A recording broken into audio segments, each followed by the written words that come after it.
chez StreamScan et qu'on dessert déjà. Et donc, c'est une très belle opportunité pour nous.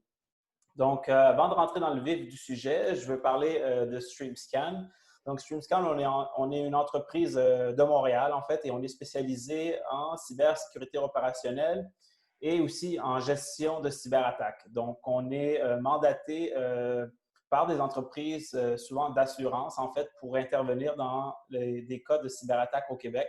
Donc, on va accompagner les organisations qui sont victimes d'un pirate et on va les aider en fait à identifier la source du problème, à extraire le pirate du réseau et à revenir de façon sécuritaire le plus rapidement à la normale en fait. Ce genre de cas au Québec, bon, c'est un sujet que je dirais qui est tabou, les attaques informatiques, mais c'est quelque chose qui arrive plus souvent qu'on croit. En fait, à chaque jour, il y a des compagnies qui sont piratées au Québec et qui sont victimes de pirates.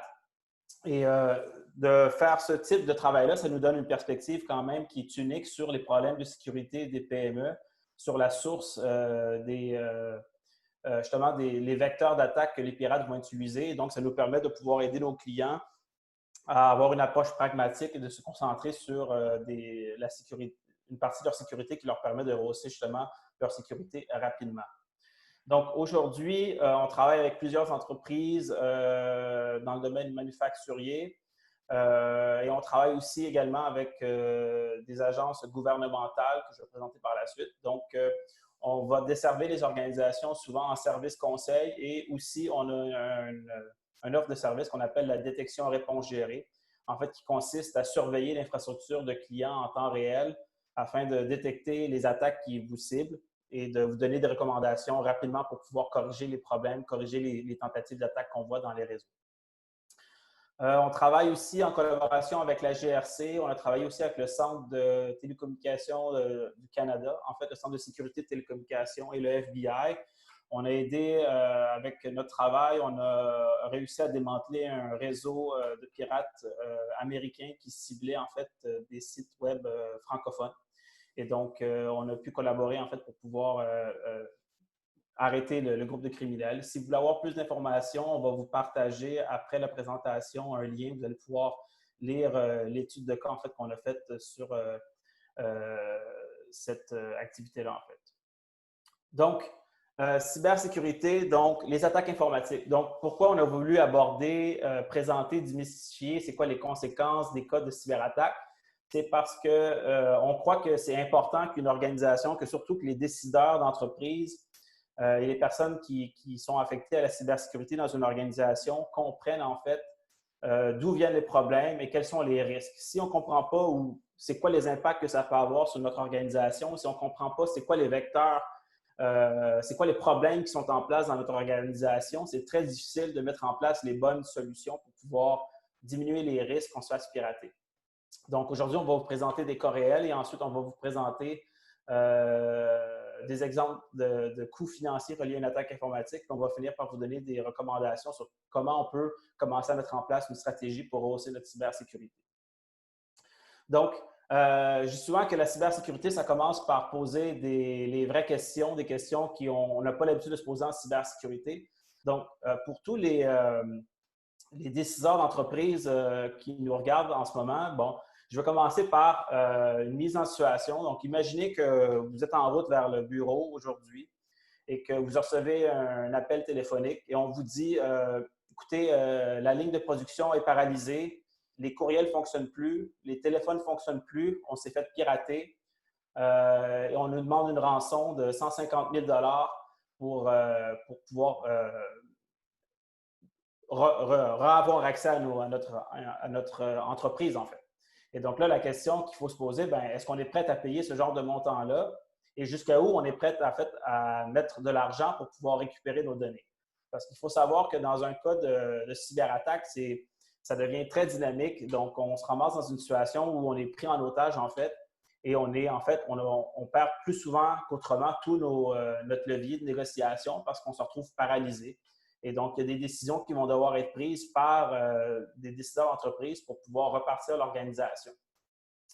Et donc, de là, il y a plusieurs autres questions qu'on peut se poser. Est-ce qu'en ce moment, une organisation, est-ce que vous êtes capable de savoir c'est quoi, en fait, les zones qui sont les plus à risque dans votre organisation? C'est quoi la partie de votre parc informatique qui est le plus à risque?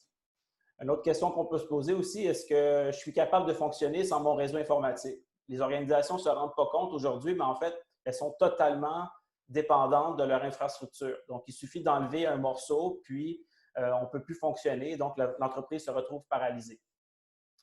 Donc, ça, c'est le genre de questions qu'on va devoir se poser quand on se fait hacker. Et donc, aujourd'hui, bon, on va rentrer dans des cas plus concrets d'attaques informatiques qu'on est intervenu au Québec.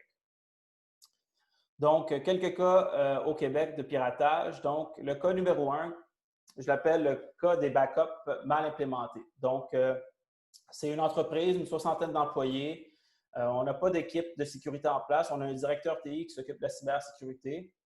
Et en fait, simplement, on arrive au bureau et on se rend compte que la base de données, en fait, est encryptée de l'organisation. Et donc, nous, on est appelé à intervenir sur place. On se déplace dans l'organisation, on commence à faire nos investigations. Et on se rend compte, en fait, que le pirate informatique est rentré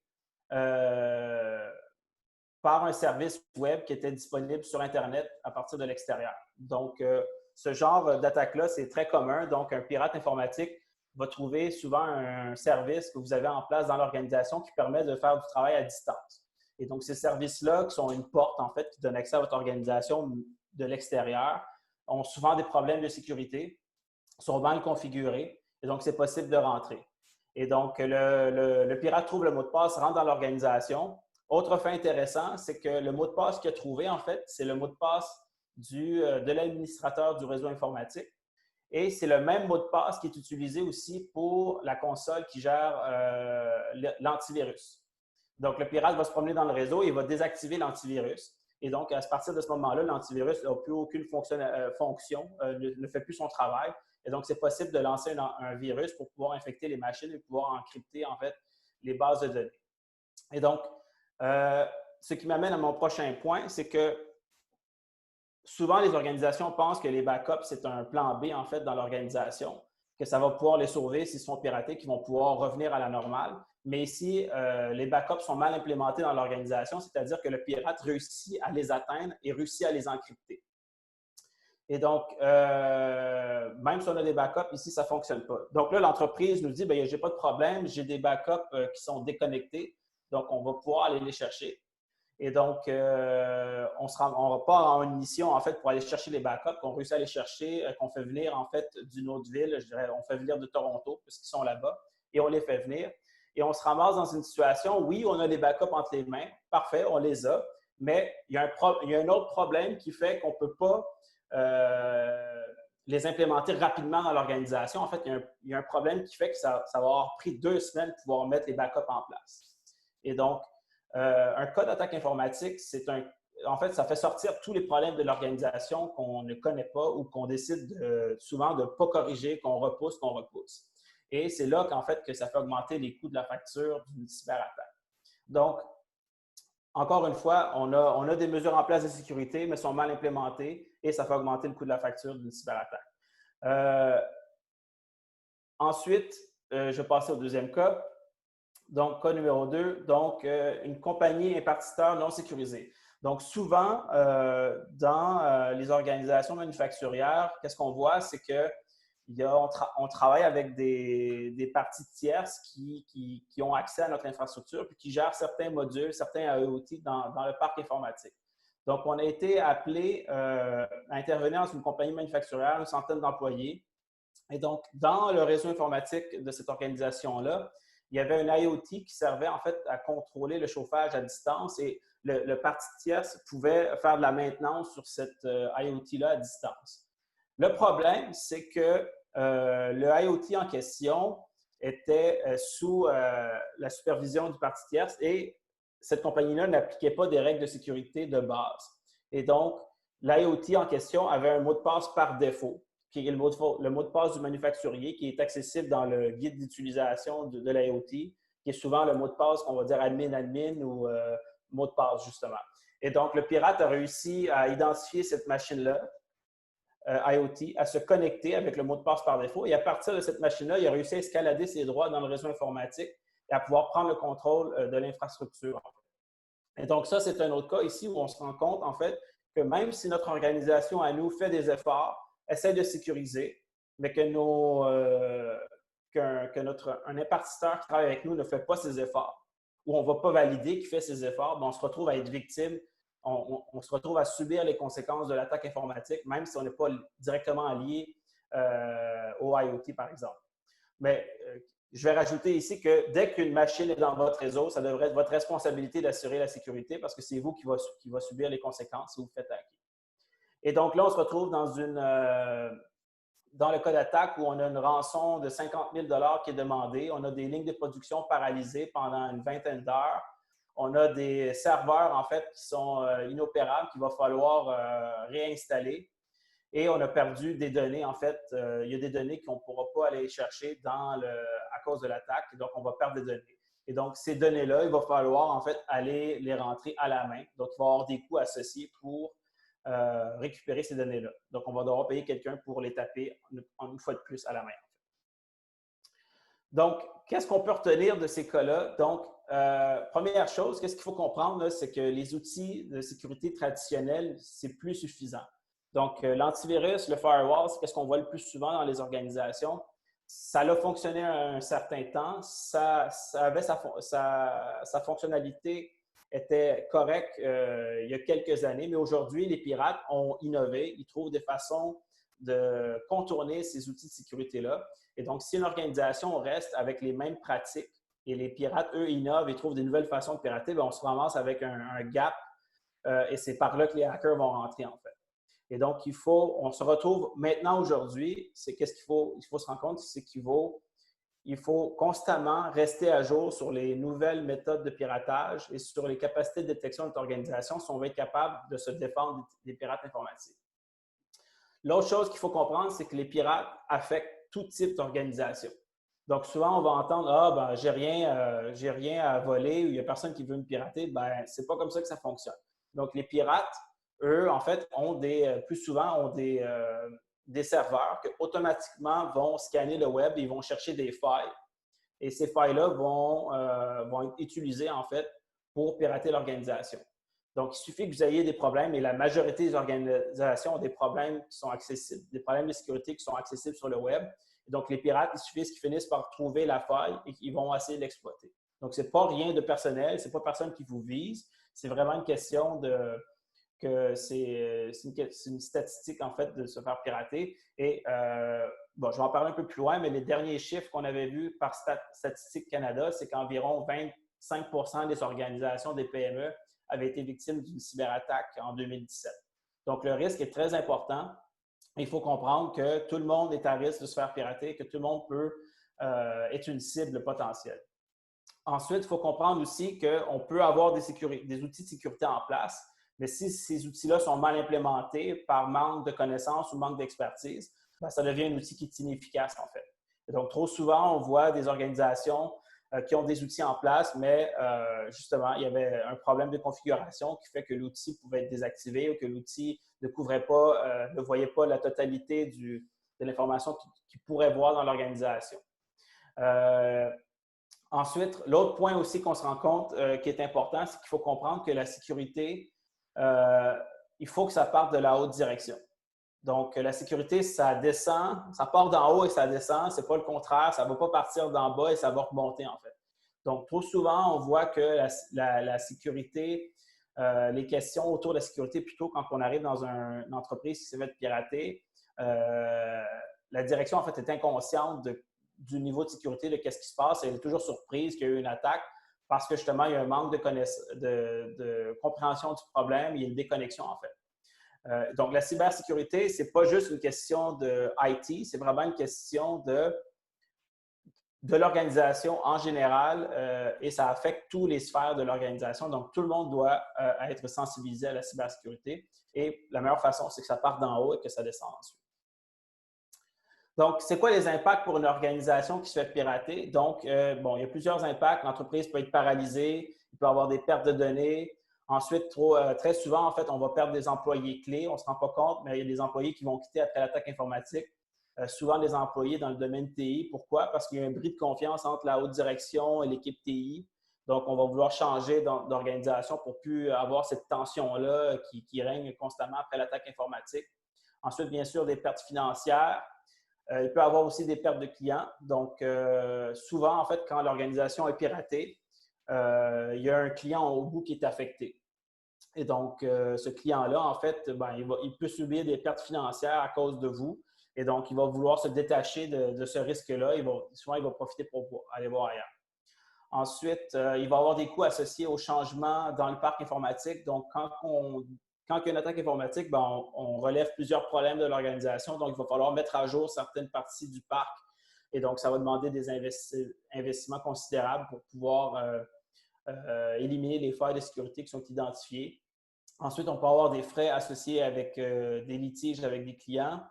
Ensuite, souvent, quand ça tombe entre les médias, on va avoir une perte de réputation, une perte de crédibilité sur le marché.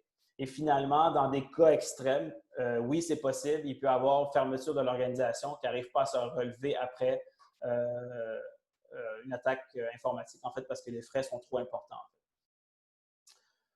Donc, parlons de chiffres. Donc, on a voulu présenter un cas d'école, si on veut, là, pour présenter c'est quoi les pertes financières directes qu'on va avoir par rapport à une attaque informatique.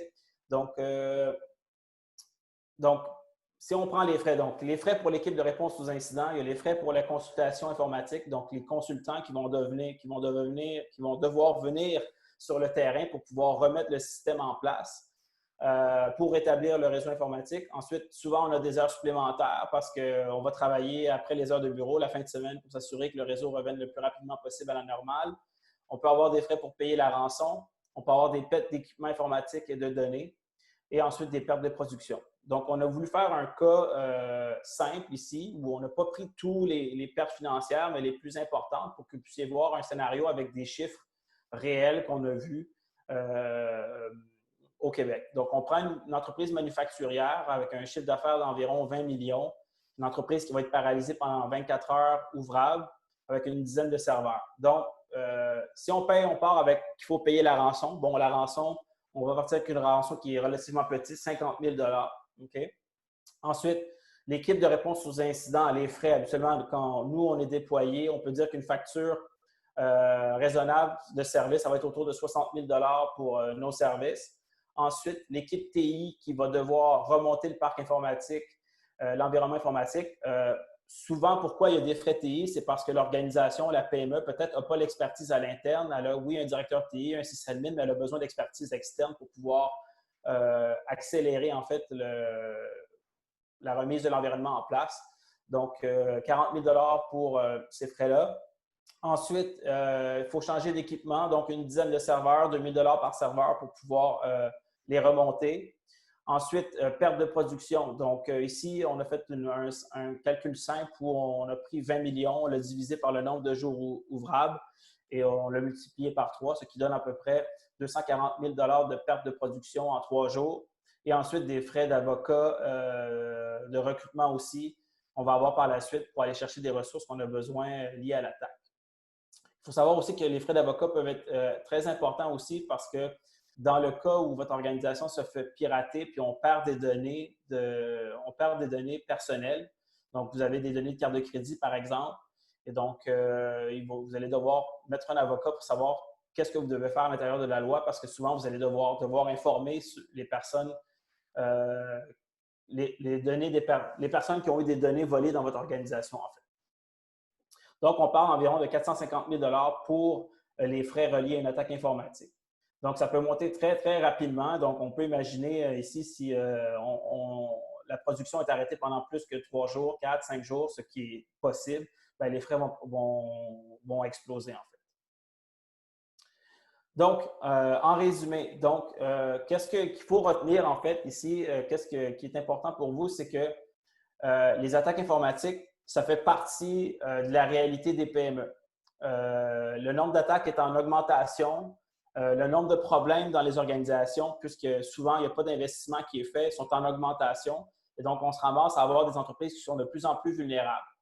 Il faut comprendre que le cybercrime, c'est rendu le crime le plus payant en fait. Et donc, il y a beaucoup, beaucoup de monde qui rentre dans ce marché-là. Le marché est énorme, mais il n'y a pas vraiment de concurrence. C'est pas le même marché que la drogue, par exemple, où c'est plus violent. C'est vraiment des groupes isolés qui vont lancer leurs attaques. Et donc, de plus en plus, on a des groupes de pirates qui se dédient à pirater des organisations.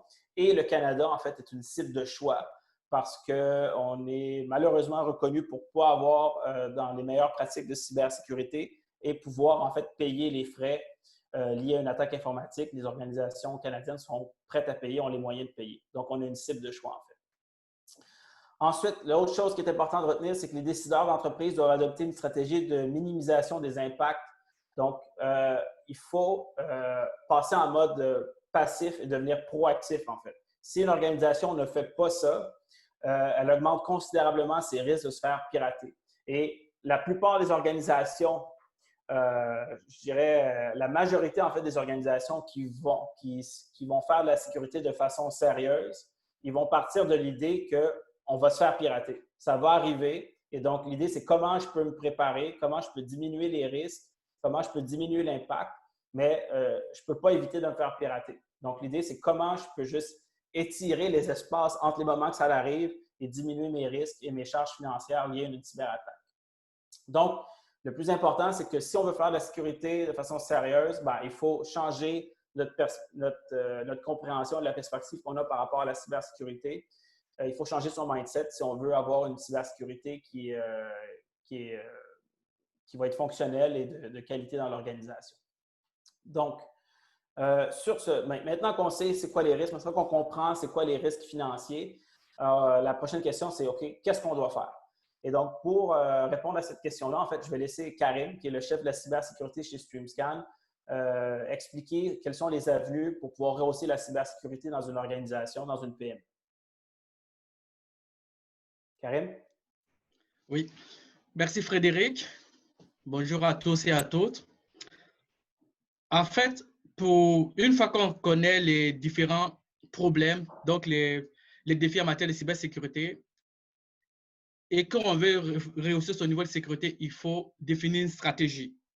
Donc, définir une stratégie en matière de cybersécurité, c'est comme Frédéric le disait tantôt, c'est déjà d'avoir le support de la haute direction. Désormais, il faut que la haute direction comprenne que la cybersécurité est très importante, qu'elle fait partie du quotidien et qu'il va falloir prendre les mesures nécessaires pour mettre la compagnie à l'abri des cyberattaques. Une fois que la haute direction adhère à l'initiative, il est fortement recommandé qu'en général, il y ait un signal fort qui soit envoyé. En général, ça peut être un courriel qui est envoyé à l'ensemble des personnels pour les informer que la cybersécurité est importante pour la compagnie et que le support ou l'adhésion de l'ensemble des employés est requis. Une fois qu'un tel courriel est envoyé à tout le monde, mais les employés comprennent quelque part que ça devient quelque chose d'assez important et qu'il va falloir suivre ce élan-là. Donc, lorsqu'on a le support de la direction, il faut ensuite nommer une personne qui va être responsable de la cybersécurité.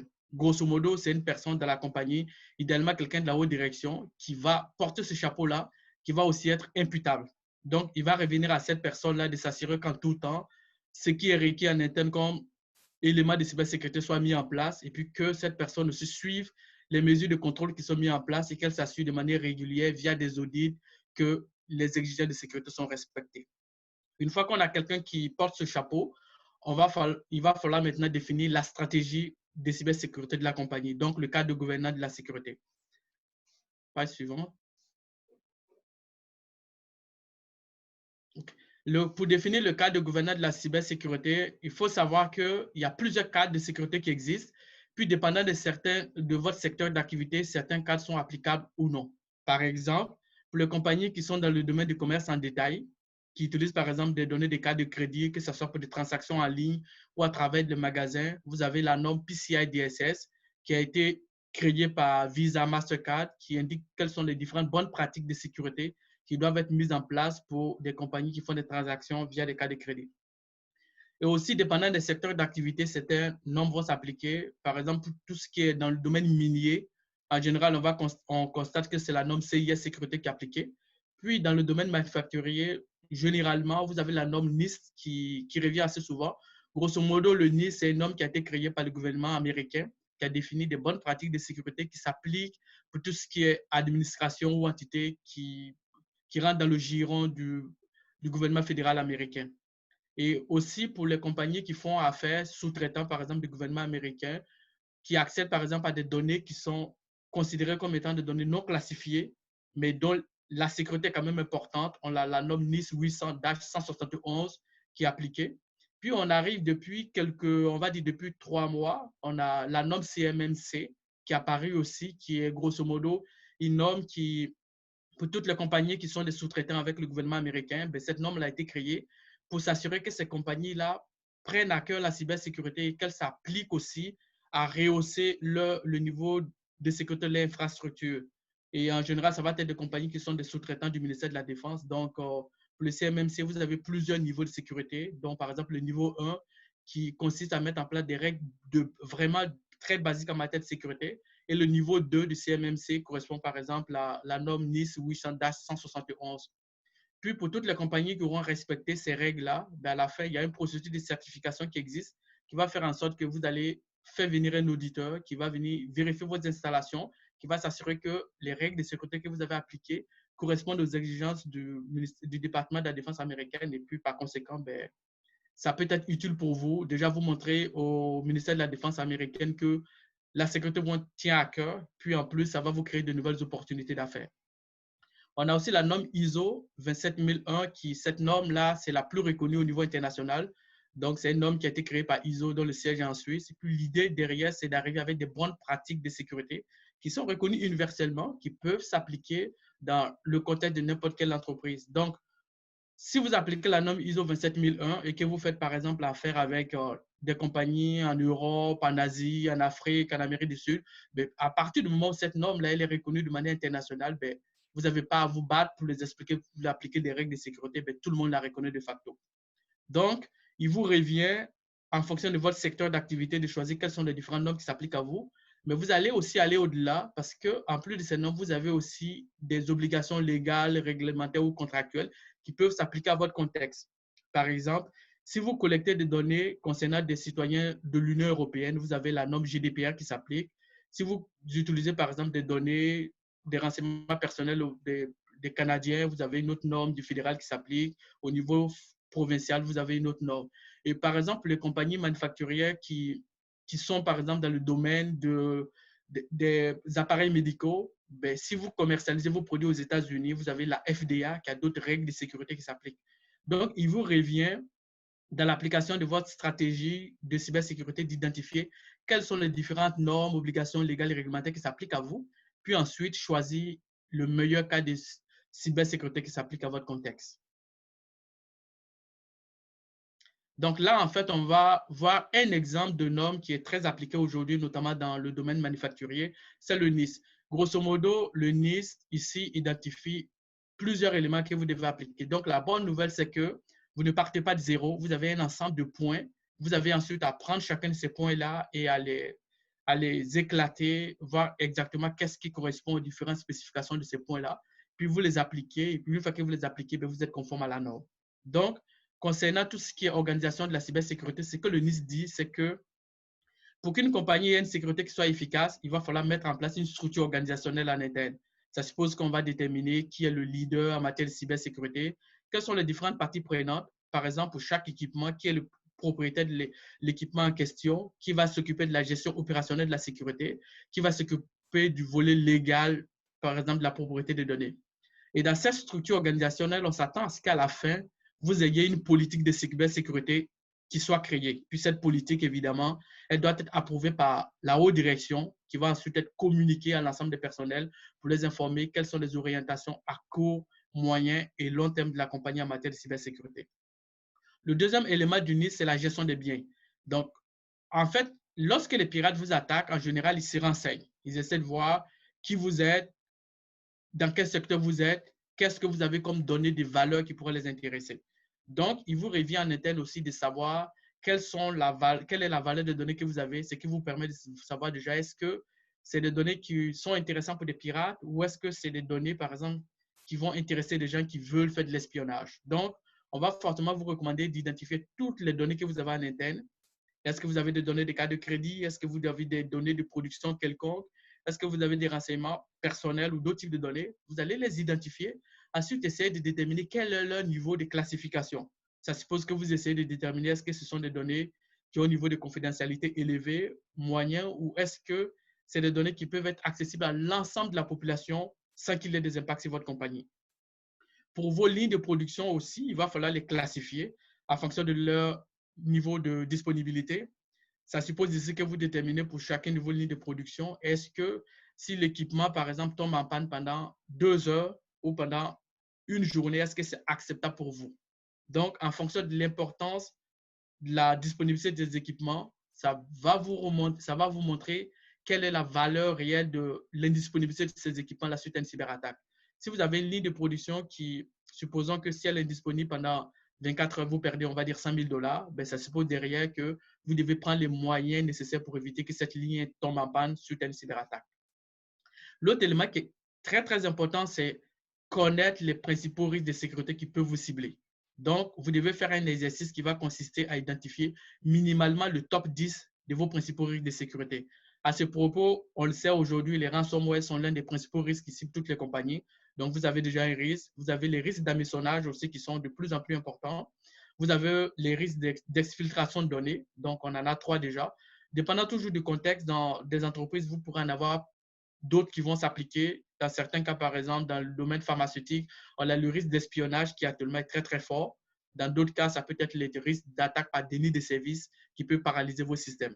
Donc, une fois que vous connaissez l'ensemble de vos, au minimum, les 10 principaux risques de sécurité, il faut déterminer ensuite quelles sont les mesures de sécurité appliquées pour mitiger chacun de ces risques-là. Par exemple, pour le risque d'hameçonnage qui est élevé, mais la solution appliquée pour le mitiger, c'est de faire une sensibilisation régulière de l'ensemble de vos employés pour s'assurer que tout le temps, ils sont vigilants, qu'ils sont alertes et qu'ils sont capables d'identifier toutes les situations à risque qui peuvent impacter la compagnie.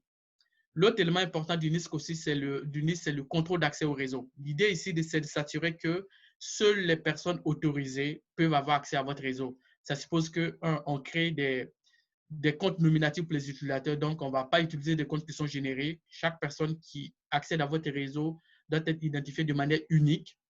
Ensuite, l'utilisateur va être obligé de changer régulièrement son mot de passe.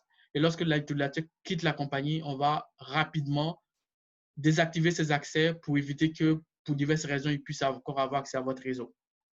Puis, au niveau de la sécurité des données, l'idée ici, c'est de s'assurer qu'à partir du moment où on a des données qui sont considérées comme étant confidentielles, eh bien, on se donne les moyens de pouvoir les chiffrer de telle sorte que si une personne non autorisée essaie d'accéder à ces données-là, ben, elle ne puisse pas le faire. Page suivante. Donc, aussi, au niveau des NIST, on a les procédures et processus de cybersécurité qui sont très importantes. Si vous créez des processus, l'avantage, c'est que si vous avez plusieurs personnes dans la compagnie ou supposons que vous avez vos administrateurs de la sécurité qui quittent et que de nouvelles personnes viennent, ben, elles vont pouvoir faire de la réutilisation. Donc, elles n'auront pas chaque fois besoin de réinventer la roue.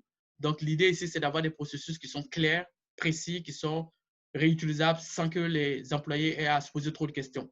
Par exemple, en matière de gestion d'identité des accès, ça peut être n'importe quel employé une nouvelle personne qui rentre dans la compagnie et qui veut accéder à un système doit faire une demande qui doit être approuvée par son manager immédiat. Une fois que la demande est approuvée, elle va ensuite partir auprès de l'équipe qui va créer les accès, qui va ensuite communiquer le mot de passe, le nom utilisateur à l'utilisateur, qui va ensuite communiquer le mot de passe par un moyen qui est différent. Donc, ces processus-là vont être créés, vont être documentés de telle sorte que tout le monde puisse les appliquer de manière cohérente. Au niveau de la maintenance de la cybersécurité, ça suppose qu'une fois qu'on déploie les outils de sécurité, il faut les entretenir. Les outils de sécurité ont besoin aussi d'être entretenus. Souvent, vous avez des nouvelles versions qui apparaissent avec des nouvelles fonctionnalités. Donc, il vous revient en tout le temps de faire les mises à jour. Dans certains cas, on va même être amené à réajuster les fonctionnalités de configuration qu'on a mis en place parce que les attaques évoluent, vous avez des nouvelles générations d'attaques qui apparaissent, on a un niveau de sophistication qui ne fait qu'augmenter. Donc, en tout temps, il faut que vous partez du principe que les outils de sécurité doivent être réajustés constamment. Puis, en termes de protection, les technologies à mettre en place vont être en ligne droite avec les différents risques que vous avez identifiés. Aussi, en termes de gestion des anomalies, tous les équipements de sécurité et tous les équipements d'un réseau informatique, que ce soit des postes de travail ou des serveurs, génèrent beaucoup d'événements. Souvent, vous avez des équipements qui ont des problèmes de fonctionnement, donc vous avez certains dysfonctionnements. Il y a des événements qui sont générés. Il faut les prendre en compte, il faut les regarder en continu Parce que si vous ne les regardez pas, malheureusement, il pourra avoir un problème plus tard, alors que vous aurez pu l'éviter si vous aviez pris les mesures en amont pour pouvoir observer qu'est-ce qui se passe. À ce propos, d'ailleurs, ce qu'on observe souvent lorsqu'on fait des cas de réponse aux incidents, c'est que le pirate est dans les réseaux depuis plusieurs mois. Vous avez les équipements de sécurité qui ont généré des événements, qui sont stockés localement sur ces systèmes-là, mais malheureusement, personne ne les regarde. Donc, selon le NIST, et puis c'est une bonne pratique, c'est les événements qui sont générés dans vos systèmes, il va falloir qu'en interne, vous trouviez le moyen de les regarder de manière périodique, de s'assurer qu'en tout temps, tout ce qui est événement qui est pertinent d'un point de vue sécurité soit pris en charge. Au niveau de la détection prévention d'intrusion, le NIST aussi recommande de définir des processus qui vont déterminer le besoin de mettre en place de la détection prévention d'intrusion, de déterminer au niveau de votre architecture de sécurité où est-ce que vous devez déployer les équipements qui vont permettre de détecter les intrusions et puis comment vous devez gérer tout ça de manière structurelle, de manière bien organisée. Et puis aussi, on a l'élément réponse aux incidents, très, très important aujourd'hui. Quoi que vous fassiez, un jour ou l'autre, il faut partir du principe que vous allez subir une cyberattaque. Et qu'est-ce qui va arriver lorsqu'il va y avoir une cyberattaque? C'est que la capacité de réaction de la compagnie va dépendre fortement de votre niveau de préparation. Plus vous allez avoir des processus qui sont bien organisés, qui sont testés, et mieux vous allez être capable de réagir. Donc, le NIST vous recommande de créer un plan de réponse aux incidents, d'identifier quels sont les différents acteurs en matière de réponse aux incidents. Vous pouvez aller même jusqu'à déterminer si vous n'avez pas des équipes ou si en interne vous n'avez pas certaines expertises, quelle va être la compagnie extérieure que vous allez appeler. Si vous avez besoin de communiquer avec les autorités, qui vous devez appeler. Plus vous allez avoir cette organisation qui est bien structurée, plus mieux vous allez être capable de réagir rapidement. Parce que par expérience, déjà, lorsqu'on voit les cas d'incident, en général, les premiers jours sont très, très importants. Pour les compagnies qui ne sont pas bien préparées, en général, pendant les premiers jours, il va y avoir beaucoup de tâtonnements. Et plus on tâtonne, et plus il y a un risque que les impacts soient élevés. Et puis, évidemment, une fois que vous avez défini le plan, il va falloir le tester de manière régulière. Minimalement, une fois par année, on va asseoir toute l'équipe, on va faire une simulation où on va prendre un cas d'incident quelconque, on va essayer de le traiter de bout en bout pour voir comment on aurait pu réagir. Et puis, c'est là, justement, qu'on va se rendre compte qu'il y a certains écarts par rapport à ce qu'on avait prévu. Puis là, ça va nous permettre de réajuster le tir. Pour la partie recouvrement, l'idée ici, c'est de voir, en cas d'incident, qu'est-ce qu'il faut mettre en place comme mesure efficace pour pouvoir revenir en production le plus rapidement possible. Frédéric, page suivante. Donc, une fois qu'on a défini la stratégie, on est au niveau organisationnel ici, c'est des papiers, c'est des processus, des standards qu'on va définir. Ensuite, il faut mettre en place les contrôles opérationnels. Donc, d'un côté, on définit tout ce qui est papier et là, on met en place les outils qui vont permettre d'appuyer cette stratégie qui a été définie.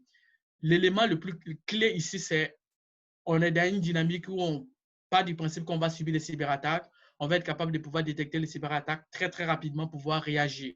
Donc, dans ce cas, on va déployer des outils en interne, par exemple, un système de détection d'intrusion qui va être dans certains segments du réseau, qui va permettre de détecter les cyberattaques qui viennent de l'extérieur, mais aussi les comportements anormaux qui viennent des employés, ou dans certains cas, il pourra y avoir malheureusement un employé qui branche une clé USB qui est infecté. Ensuite, on a un virus ou un outil malicieux qui part, qui essaie de scanner tout le réseau pour se propager. Donc, ces outils de détection d'intrusion vont les détecter, vont ensuite générer des alertes qui doivent être prises en charge par vos équipes internes. Ça suppose que la surveillance de la sécurité de la compagnie devienne un élément clé aussi. Donc, il va falloir avoir en interne des personnes qui sont désignées, qui vont régulièrement, tous les jours, regarder quels sont les différents événements de sécurité qui sont produits par vos équipements, qui vont les prendre en charge, qui vont les analyser, qui vont déterminer le niveau de sévérité, qui vont déterminer est-ce qu'il pourra avoir un impact important pour la compagnie ou non. Et pour tous les événements qui peuvent avoir un impact, on va déterminer quelles sont les recommandations, les mesures de réaction à prendre rapidement pour éviter qu'il y ait des problèmes. Aussi, un aspect qui est très important ici aussi, c'est de régulièrement utiliser une technologie qu'on appelle communément un scanner de vulnérabilité qui va balayer tout le réseau en continu pour déterminer quelles sont les failles de sécurité qui existent dans votre réseau, ce qui va vous permettre ensuite de les corriger pour éviter qu'un pirate puisse les exploiter avant vous. On va aussi s'assurer qu'on a un antivirus sur tous les équipements, que ce soit des postes de travail ou des serveurs dans l'infrastructure. Et à ce propos, parlant d'antivirus, justement, il est très important lorsque vous déployez un antivirus de vous assurer que aucune personne, aucun utilisateur ne peut arrêter l'antivirus tout seul sans qu'il ait à rentrer un mot de passe. Parce que dans plusieurs cas d'incidents que nous, on observe, malheureusement, les pirates prennent le contrôle de vos serveurs. Ensuite, ils arrêtent l'antivirus avant d'exécuter ce ransomware. Mais il n'y aurait pas cette possibilité. Dans la plupart des cas, la machine en question n'aurait pas pu être infectée. Donc, il faut avoir une stratégie en matière d'antivirus et puis de s'assurer que les postes de travail qui soient de type Windows ou Unix soient toujours protégés par un antivirus. Frédéric, page suivante. On va aussi s'assurer d'avoir une vue à 360 degrés de la sécurité de votre infrastructure. Ça suppose que pour l'interne, vous supervisez la sécurité, mais aussi pour toutes les applications dans le cloud. C'est très, très important parce qu'aujourd'hui, souvent, ce qu'on constate, c'est que les compagnies n'ont pas une vue à 360 degrés de la sécurité de leurs réseaux parce qu'à l'interne, on sait qu'est-ce qui se passe, mais pour ce qui est dans le cloud, on n'a pas une bonne vue là-dessus.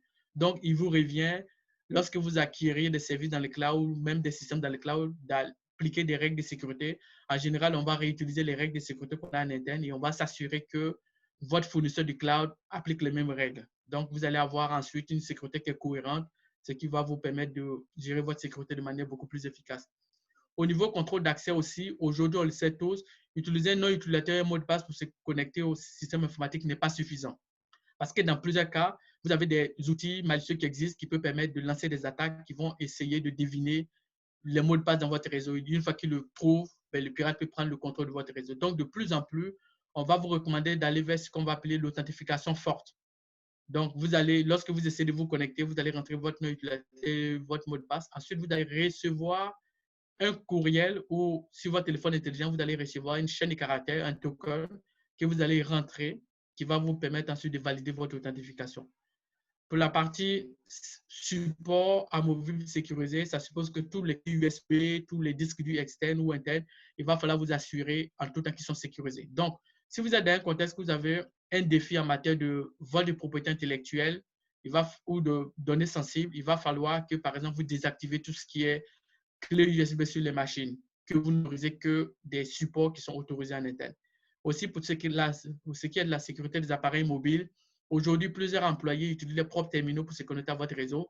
Il va falloir définir une stratégie en interne pour pouvoir déterminer est-ce que vous voulez que les employés accèdent via leurs propres terminaux et si oui, à quelles conditions. Donc, plus vous allez être capable d'encadrer tout ça, plus vous allez avoir une vue qui est globale sur la sécurité de votre réseau, ce qui va éviter qu'il y ait des angles morts qui pourraient être exploités par des pirates.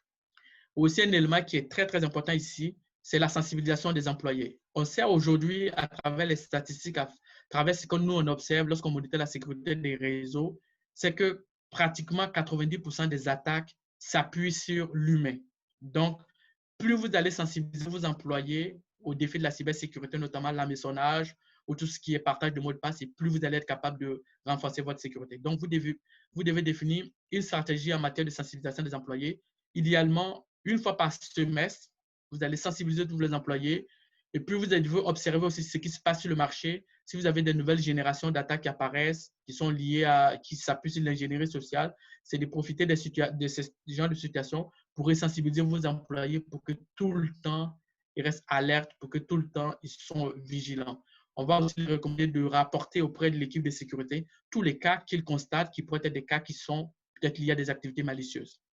Aussi, très important, lorsque vous avez des données qui sont confidentielles, il va falloir les chiffrer sur le support de stockage. On peut les archiver, mais à partir du moment où la donnée est considérée comme étant importante, lorsque vous devez les archiver, il va falloir que vous assurez aussi qu'elle est chiffrée, de telle sorte que même si une personne malicieuse accède au support de stockage, eh bien, cette personne-là ne puisse pas exploiter ces données-là si ça ne fait pas partie des cas de son travail. Donc, grosso modo, on a là quelques mesures de sécurité qui vont permettre à une compagnie d'appliquer les règles. Et puis, ce qu'il faut retenir ici, c'est que la cybersécurité doit être vue comme étant un processus qui est évolutif. Donc, de manière constante, il faut que vous teniez compte de l'évolution de la situation, des nouvelles générations d'attaques qui apparaissent, puis que vous réagissez en conséquence. Donc, je vais passer maintenant la parole à Frédéric pour la suite de la présentation. Merci Karim. Donc, comme vous voyez, la cybersécurité, en fait, ça demande de mettre en place plusieurs éléments et ça peut sembler il peut y avoir un peu de confusion au début. Donc, pour les entreprises qui aimeraient comprendre, en fait, qui aimeraient savoir sont où dans leur processus de cybersécurité, à quel niveau elles sont rendues, on a construit un petit outil, un questionnaire, en fait, qu'on va vous partager, que Sybille, en fait, va vous envoyer après la présentation. Donc, à partir de quelques questions, on va être capable de pouvoir vous dire vous êtes rendu où dans votre niveau de maturité de cybersécurité et pouvoir vous orienter peut-être sur la nouvelle direction que vous pouvez prendre pour hausser votre cybersécurité. Donc, vous pourrez discuter avec un expert en cybersécurité, là, sans frais, bien sûr, pour comprendre c'est quoi l'état de la situation dans votre organisation. Donc, si vous voulez discuter avec nous, vous pouvez nous contacter directement au 514-992-3786 pour parler avec moi. Vous avez mon courriel ici. Donc, si vous voulez avoir une discussion au sujet de la cybersécurité, vous voulez valider des informations, ça va nous faire plaisir de pouvoir y répondre et pouvoir vous diriger dans votre réflexion de cybersécurité. Donc, sur ce, on va passer à la période de questions. Merci, messieurs, pour cette présentation très intéressante. Comme je l'ai évoqué précédemment, donc là, on va débuter la période de questions. Donc, pour les personnes qui nous ont rejoints en cours de présentation, vous avez une section Q&R juste en bas de votre écran. Vous avez juste à écrire votre question et je me ferai donc un plaisir de les lire à nos deux conférenciers. Donc, je vous invite à les écrire. Merci. On va patienter quelques petits instants, le temps de vous laisser taper. Parfait.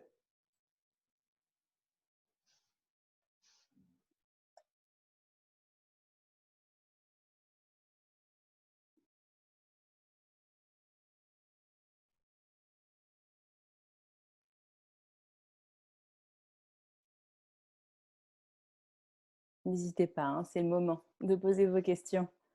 Ah, donc j'ai une première question. Donc oui, Madame Rodrigue, la présentation vous sera envoyée effectivement juste après le webinaire. Donc avec le sondage de satisfaction, vous allez recevoir donc la présentation sous format PDF. Je me suis permise de répondre. Autre question donc, de Monsieur Michel Masson. Donc comment vous distinguez, vous, par rapport à des firmes telles que GoSecure? Je vais répondre. En fait, StreamScan, on se concentre essentiellement sur la cybersécurité opérationnelle. Donc, on travaille essentiellement aussi avec des PME.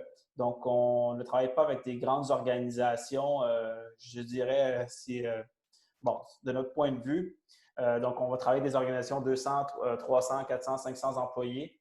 Et également, la différence, c'est que StreamScan, on est une compagnie qui développe sa propre solution.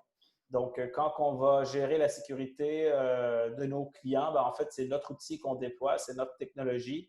Et donc, on a tout le savoir-faire pour développer la technologie, oui, mais pour pouvoir être capable d'offrir un service de surveillance. Et donc, notre expertise est très, très pointue, en fait, au niveau de la cybersécurité, de la cyberdéfense.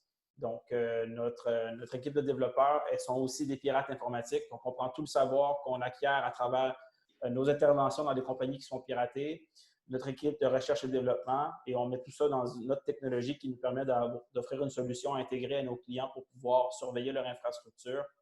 Donc, on n'a pas besoin d'aller chercher une compagnie à l'externe, d'utiliser une technologie qui ne nous appartient pas pour offrir nos services. Une prochaine question, si nos applications sont sur le cloud avec nos données, est-ce que c'est une bonne protection?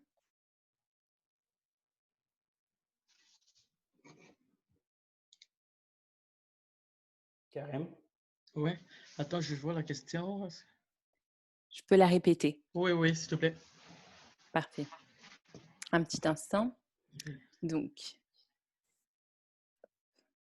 si nos applications sont sur le cloud avec nos données, est-ce que c'est une bonne protection? Ben, en fait, si vos applications sont dans le cloud, il vous revient de déterminer quel niveau de protection vous devrez apporter à ces applications-là. Que l'application soit en étant ou à l'extérieur, l'idée, c'est de déterminer l'importance des données et ensuite quelles mesures il faut mettre en place. Et ensuite, il va falloir s'assurer que le fournisseur de cloud les applique. Dans certains cas, on a l'impression que à partir du moment où on est dans un cloud qui appartient à Amazon ou à Microsoft, on a l'impression que la sécurité est appliquée de facto. La réalité est différente. C'est à vous de leur poser les questions, de s'assurer qu'ils appliquent les règles qui sont nécessaires pour sécuriser vos données. Et s'ils n'ont pas ces règles en place, soit vous les appliquez vous-même ou vous changez de stratégie et vous les hébergez en interne. Parfait, j'ai une autre question. Est-ce que c'est légal de payer une rançon ou vous faites référence à une assurance de cybersécurité? En fait, il est important d'avoir une assurance de cybersécurité parce que ça pourrait vous aider pour couvrir des frais en cas d'incident. Mais la réalité, c'est que nous, chez StreamScan, par exemple, on ne recommande pas aux compagnies de payer une rançon. Parce que dès qu'on paye une rançon, ça crée un appel d'air et le message que vous envoyez aux pirates, c'est que vous êtes prêt à payer. Donc, vous êtes un peu comme un pigeon, on va dire. Donc, si vous le payez, les pirates vont revenir. Mais par contre, il faut aussi comprendre que les entreprises ont leurs propres réalités. Je prends par exemple le cas d'une compagnie qui a besoin de données pour faire fonctionner ses opérations d'affaires.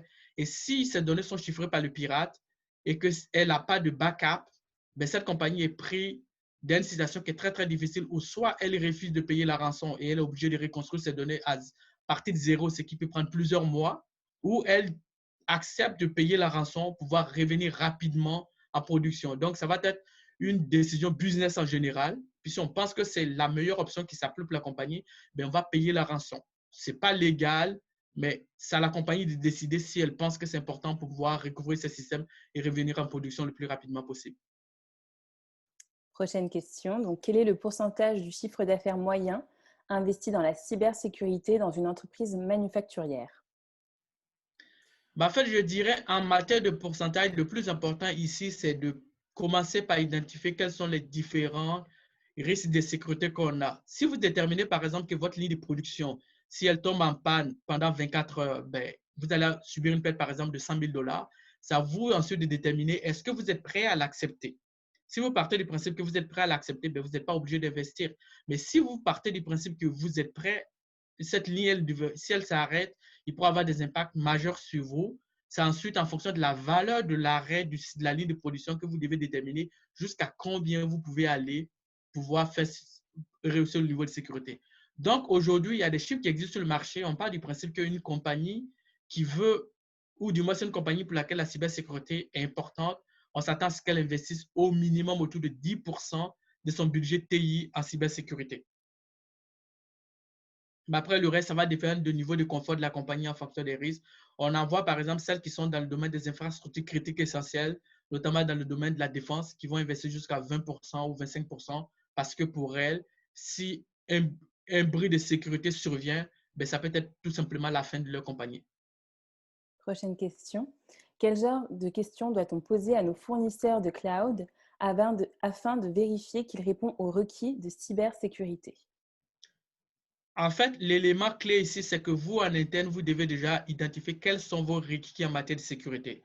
Et lorsque vous devez transiger avec un fournisseur de cloud, vous sortez votre liste des requis que vous aurez déterminés à travers votre stratégie. Vous leur envoyez la liste et vous leur dites, est-ce que vous respectez ces requis-là?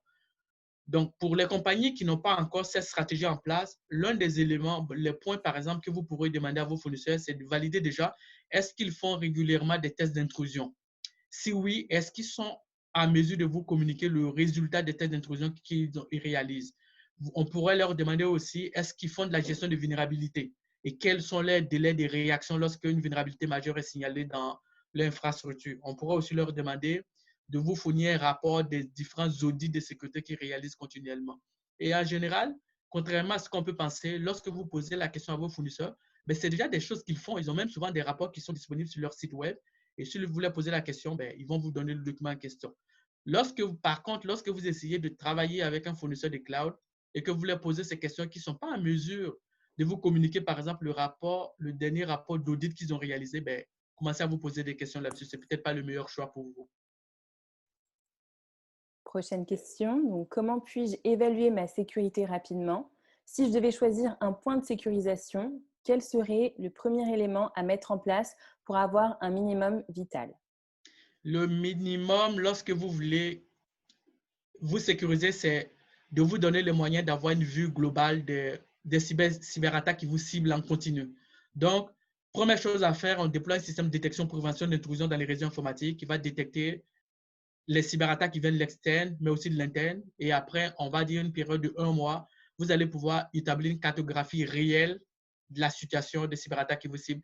Et c'est ça qui va vous permettre justement de pouvoir savoir quelles sont les applications qui sont dans votre réseau, par exemple, qui ont plus d'attrait pour les pirates, parce que c'est celles qui vont être ciblées en plus. Vous allez, par exemple, ressortir le top 10 ou le top 5 de vos machines qui sont les plus ciblés en interne. Puis, en fonction de ça, vous allez pouvoir déterminer quelle est la valeur des actifs qui sont sur ces systèmes-là. Donc, vous allez pouvoir les sécuriser rapidement. Puis, avec le temps, vous allez avoir apparaître aussi d'autres systèmes qui sont attaqués. Et puis, vous allez les protéger en continu. Donc, premier élément, c'est vraiment de partir du principe que vous avez beau définir un cadre de gouvernance, ça va vous aider, mais il faut que vous ayez un outil opérationnel qui détecte les attaques qui vont vous cibler. Juste rajouter que c'est pas possible de se défendre contre quelque chose qu'on ne voit pas. Donc, il faut se donner une capacité de voir qu'est-ce qui nous cible. À partir de là, on peut prendre des meilleures décisions sur où est-ce qu'on doit investir nos sous pour rehausser notre sécurité si on voit concrètement les attaques qui nous ciblent. En fait. Alors, messieurs, j'ai une dernière question. Dans le cadre d'une attaque cybercriminelle dans une PME, devons-nous réagir offensivement après avoir contenu l'attaque? Très bonne question. En fait, la cybersécurité offensive aujourd'hui, l'idée c'est que vous vous faites attaquer, vous décidez de réagir. Aujourd'hui, la cybersécurité offensive est reconnue comme étant illégale. Donc, lorsque vous vous faites attaquer, vous n'avez pas le droit de riposter parce que souvent, le pirate prend le contrôle des systèmes de tiers qu'il contrôle déjà et ensuite, il rebondit pour vous attaquer. Donc, si vous voulez réagir de manière offensive, il se pourrait que vous attaquiez une compagnie qui n'est pas en réalité celle qui vous attaque. Donc, vous devez être très, très prudent en voulant réagir. Mais par contre, une fois que vous faites l'analyse de la situation, que vous recouvrez votre système, il va falloir ensuite monter un cas, en discuter ensuite avec la haute direction. Et puis, en fonction de la compagnie, en fonction des objectifs, la compagnie va décider ensuite est-ce qu'elle veut peut-être pousser les investigations plus loin pour, par exemple, essayer de poursuivre le pirate en cours ou pour prendre une action quelconque. Mais en tant que spécialiste en sécurité, ce n'est pas de votre rôle de pouvoir faire une sécurité offensive sans avoir reçu la permission quelconque. Mais toujours est-il que ça reste aujourd'hui quelque chose qui est illégal. Parfait. Merci, messieurs. Voilà qui met fin donc, à notre webinaire. Merci pour votre présentation. Donc, comme je l'ai évoqué précédemment, vous allez recevoir dans quelques instants un sondage de satisfaction avec donc, la présentation sous format PDF en pièce jointe de ce courriel. Sans plus tarder, je vais mettre fin donc à ce webinaire. Juste pour rappel, un webinaire stick va revenir la semaine prochaine, donc vendredi 19 juin, toujours de midi à 13h, sur l'intelligence artificielle. Donc, c'est un webinaire stick qui sera présenté par Hub IA en collaboration avec SID AI. Donc voilà, merci à tous d'avoir été présents. Merci messieurs à nouveau. Merci. Et je vous souhaite un bon après-midi. À très bientôt.